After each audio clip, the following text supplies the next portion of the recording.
सिद्धार्थ शिक्षा सदन senior secondary school Sojat road में आपका स्वागत है। और आज हम लेके आए हैं कक्षा 7 विषय सामाजिक विज्ञान हमारे अतीत सेकंड अध्याय 5 यानी कि नंबर 5 शासक और इमारतें पार्ट 2। और पार्ट 2 को शुरू करने से पहले हम देख रहे हैं कि कुतुब मीनार जो कि कुतुबुद्दीन ऐबक ने 1199 में इसका निर्माण कराया और 18वीं और 8वीं शताब्दी के बीच कई राजाओं ने 2 प्रकार की इमारतों का निर्माण करवाया।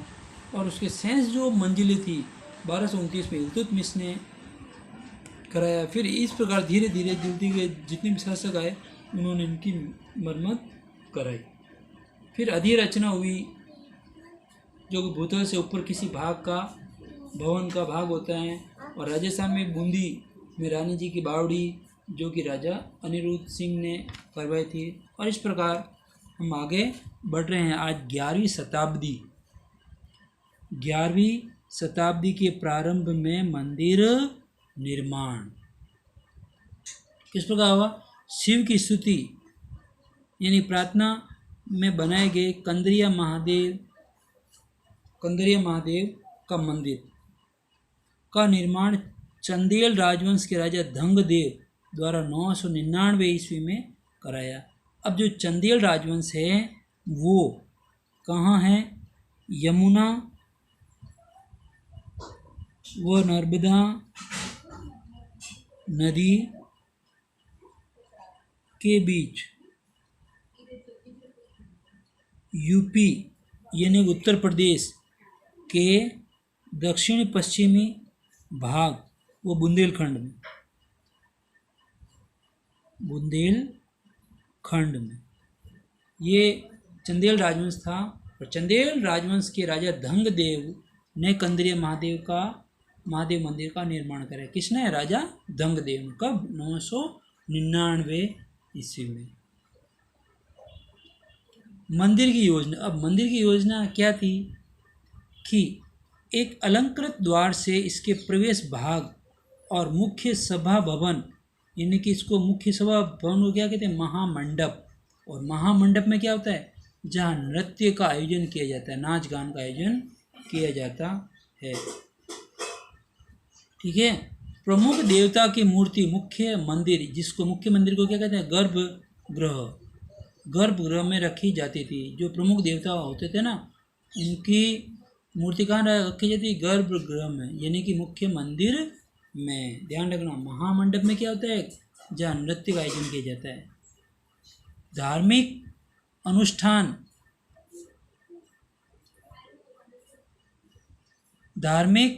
अनुष्ठान इसी जगह संपन्न किए जाते थे तथा इसमें केवल राजा, उनका निकटतम परिवार पुरोहित एकत्रित होते थे।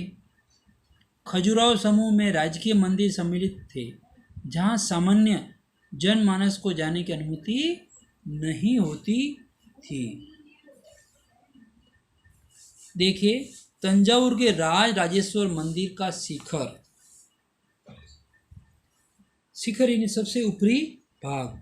अब तंजावुर कहाँ है? तमिलनाडु में। कहाँ है? तमिलनाडु में। अब जो तमिलनाडु की राजधानी चेन्नई। ठीक है। तंजावुर के राजेश्वर मंदिर कहाँ है? तमिलनाडु में। और तमिलनाडु की राजधानी चेन्नई। उस समय के मंदिरों में सबसे ऊंचा मंदिर था ये। कौन सा? तंजावुर का राजेश्वर मंदिर। और इसका निर्माण कार्य कोई आसान कार्य नहीं था क्योंकि उन दिनों कोई क्रेन, देखो आजकल अपन देखते हैं ना क्रेन, बड़े बड़े पत्थर शिलाएं होती जो क्रेन से यहाँ से उठा करके वहाँ रख देते हैं। तो आजकल काम बहुत आसान हो गया। लेकिन उस समय 11वीं शताब्दी के समय कोई क्रेन नहीं थी। शिखर के शीर्ष पर 90 टन का पत्थर ले जाना इतना भारी होता था। शिखर इन सबसे ऊपरी भाग पर 90 टन का पत्थर ले जाना कितना भारी होता था। व्यक्ति अपने आप उठाकर नहीं ले, अब इतना भारी पत्थर को उठा के ले के जा सकता था? नहीं। तो वास्तुकारों ने किया कि जो वास्तुकार ने जो मंदिर बनाने वाले थे, तो वास्तुकारों ने मंदिर के शीर्ष तक पहुंचने के लिए चढ़ाईदार रास्ता बनाए जिससे चढ़ाई आसानी से हो सके। अब वो रास्ता आसानी से कैसे होगा वो देखते हैं। रोलरों द्वारा, जो रोलर होता है ना ऐसे, ये गोल, ये ऐसे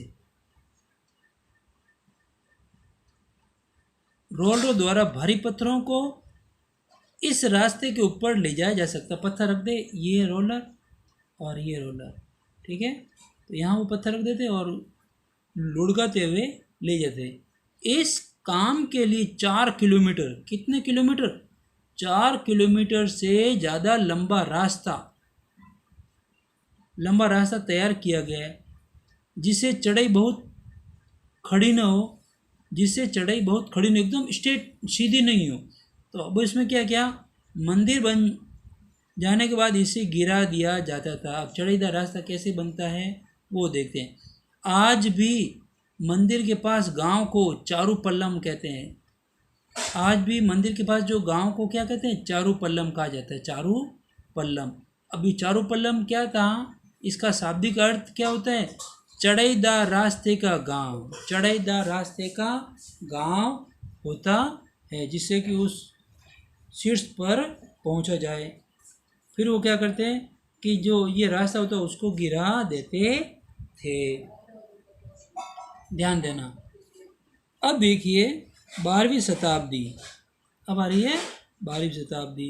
11वीं शताब्दी में आपको पता है ना, चंदेल राजवंश धंगदेव ने कंदेरी महादेव का निर्माण कराया 999 में, ठीक है ना, जहाँ पे महामंडप होता था, मुख्य सभा भवन जहाँ नृत्य किया जाता था, उसके बाद गर्भगृह होता था, वो मुख्य देवता का मंदिर होता था, और धार्मिक अनुष्ठान के लिए राजा और उसके निकटतम परिवार और पुरोहित लोग ही वहाँ जा सकते थे। खजुराहो समूह में के जो राजकीय मंदिर सम्मिलित होते वहाँ सामान्य जनमानस, सामान्य लोगों को जाने की अनुमति नहीं थी। अब तंजावुर का राजराजेश्वर मंदिर था, वो तमिलनाडु में है, और इसका निर्माण भी कोई आसान नहीं था, ठीक है ना।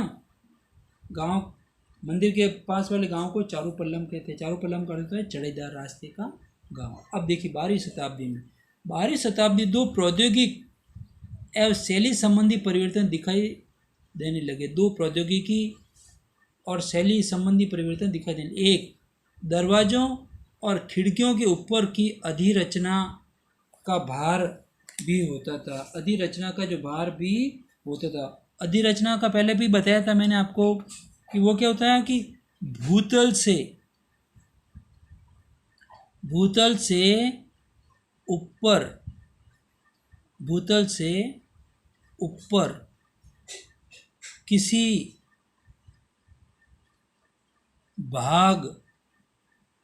किसी भी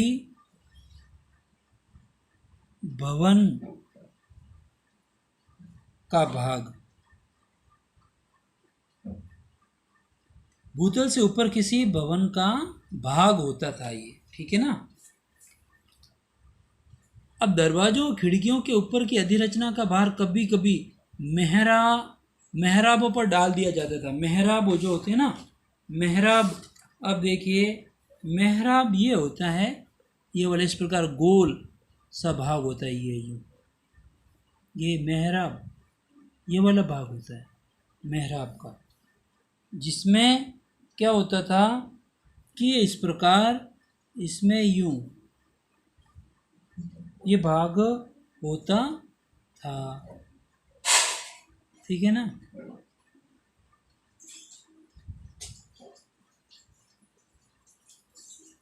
ये मेहराब पर डाल दिया जाता था। वास्तुकला का ये चापाकार रूप था। इसे चापाकार रूप का, अब कहें मान लो चापाकार रूप किसे कहते हैं कि दरवाजों खिड़कियों के ऊपर की अधिरचना का भार कभी कभी मेहराबों पर डाल दिया जाता था, उसे चापाकार रूप कहते हैं, ध्यान रखना। अब देखिए निर्माण कार्य में चूना पत्थर सीमेंट का प्रयोग बढ़ गया था। उस समय चूना पत्थर और सीमेंट का प्रयोग बहुत बढ़ गया था। वो भी ऐसा वैसा सीमेंट नहीं था, ये उच्च श्रेणी की सीमेंट होती थी, बहुत ही हाई क्वालिटी की, जिसमें पत्थर के टुकड़ों को मिलाने से कंक्रीट बनती थी। इसी वजह से विशाल ढांचों का निर्माण सरलता से तेजी से होने लगा।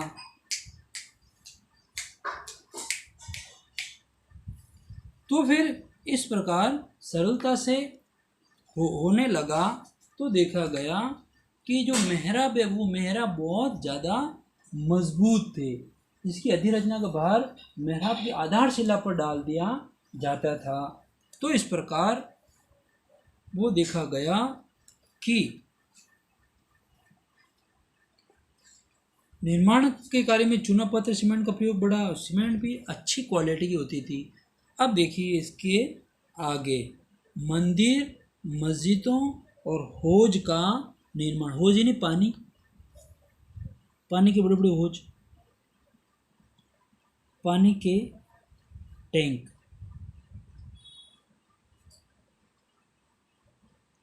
पानी के टैंक, ठीक है ना।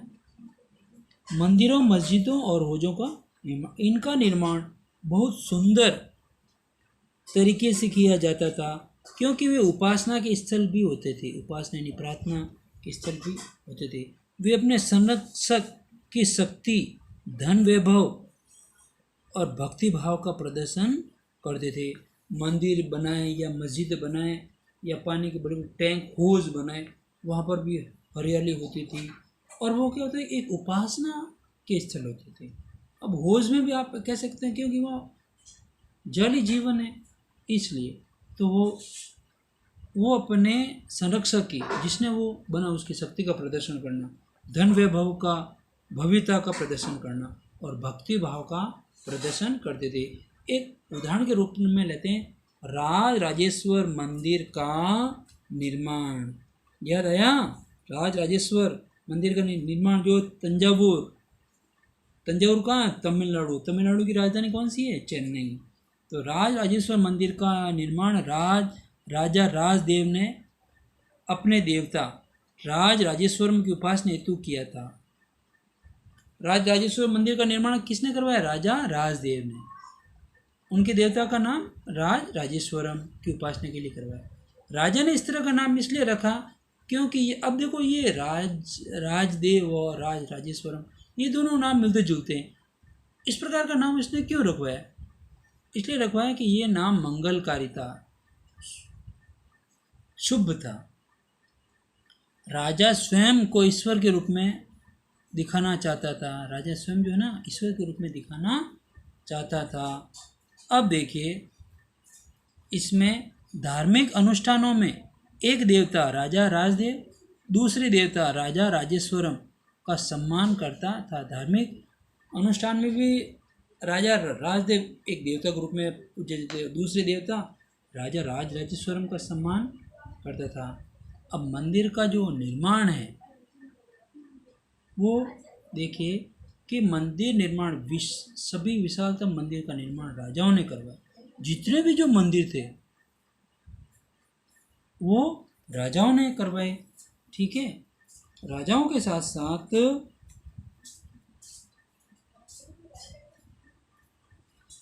राजाओं ने करवाए। मंदिर के लघु देवता शासक के सहयोगियों और अधीनस्थों के देवी देवता थे।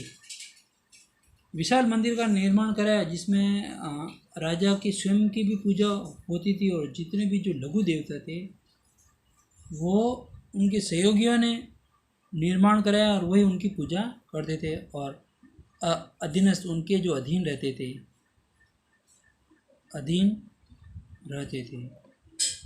वो उनके देवी देवता थे।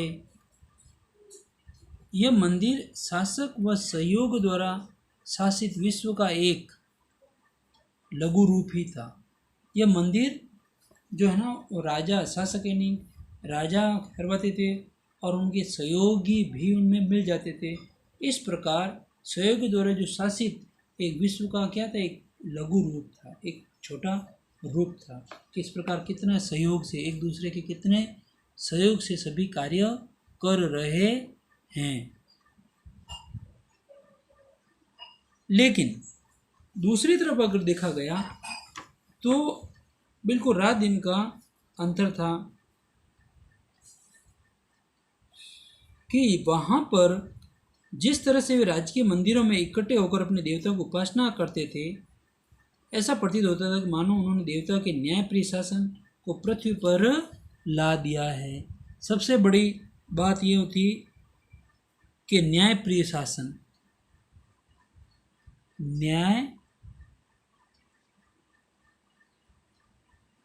न्यायप्रिय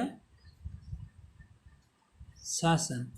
इस प्रकार लगा कि सभी राजा और जनता, सभी लोग क्या करते थे कि एक ही मंदिर में, एक ही राज्य के मंदिर में इकट्ठा होते थे और देवताओं की उपासना करते थे। और ऐसा लगता है कि देवताओं को न्यायप्रिय शासन के लिए पृथ्वी पर ही बुला दिया गया है। तो अब दूसरी देखिए,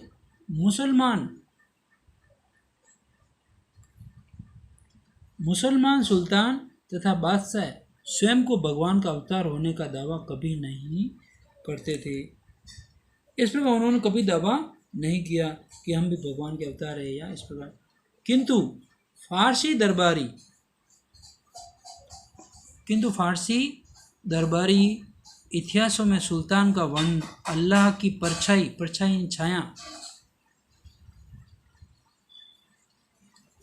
यानी छाया के रूप में हुआ। फारसी दरबारी इतिहासकार सुल्तान का वर्णन करते थे अल्लाह की परछाई के रूप में ये करते थे। फारसी शब्द आबाद व आबादी से हुआ और आब शब्द से निकले। आबादी और आब शब्द से निकले, जिसका अर्थ क्या होता है? पानी। आब यानी पानी। अब यूँ तो पानी का आपने पर्यायवाची यही सुना होगा, जल, तोय, नीर, अम्बु, लेकिन एक आब भी होता है, ठीक है ना। हाँ, आबाद शब्द उस जगह के लिए इस्तेमाल होते हैं जहाँ बसावट होती है, जहाँ लोग निवास करते हैं, रहते हैं, जिसका एक अन्य धर्म खुशहाली भी है, जिसका एक अन्य अर्थ भी होता है खुशहाली। और आबादी का अर्थ तो आपको पता है कि लोग, आबादी का अर्थ जनसंख्या या समृद्धि दोनों से होता है। अभी जो फारसी शब्द से आबाद और आबादी शब्द और आब शब्द निकले, आब शब्द से आपको पता ही है कि इसका अर्थ होता है पानी, और ये पानी की पर्यायवाची भी है। और ये तो आपने जल, नीर, तोय, अम्बु सुना है। लेकिन आबाद शब्द उस जगह के लिए इस्तेमाल होता है जहाँ बसावट हो, जहाँ लोग रहते हैं। इसका अन्य नाम खुशहाली भी है। और आबादी का जनसंख्या और समृद्धि दोनों हैं। इस प्रकार हम देखा कि 11वीं और 12वीं शताब्दी में कई चीज़ें बदली गई, कई चीज़ें चेंज हुई। और इसमें मुगल बादशाह शाहजहाँ के इतिहासकार ने शासकों, साम्राज्य व धर्म की कार्यशाला, वास्तुशिल्पी भी बताए हैं। और दिल्ली के सुल्तान के अभिलेख में भी पता चलता है कि अल्लाह ने अलाउद्दीन को ही इस धरती पर शासन करने के लिए भेजा, ऐसा भी वो ऐसा मानते थे। अब आपको प्यारे बच्चों अच्छी तरह से वीडियो सुनना है, ढंग से सुनना है, एक नहीं, दो नहीं, 3 बार सुनना है। और सुन करके इन प्रश्नों के जो उत्तर है वो ढंग से देने हैं। और उत्तर ढंग से आप सुनोगे तो ही ढंग से उत्तर दे पाओगे। और राइटिंग भी आपको अच्छी तरह से ढंग से लिखनी है। और सबसे पहले चैप्टर का नाम लिखना है, डेट लगानी है, पेज नंबर नहीं लिखें तो पेज नंबर लगाने हैं। और अच्छी तरह से नोट्स भी आपको ढंग से बनाने हैं। और जहाँ कहीं भी प्रश्न का उत्तर नहीं मिलता तो वीडियो को पुनः सुनना है, क्योंकि आप ढंग से सुनोगे तो सारे प्रश्नों का उत्तर मिलेंगे, आपको कोई प्रॉब्लम नहीं आएगी।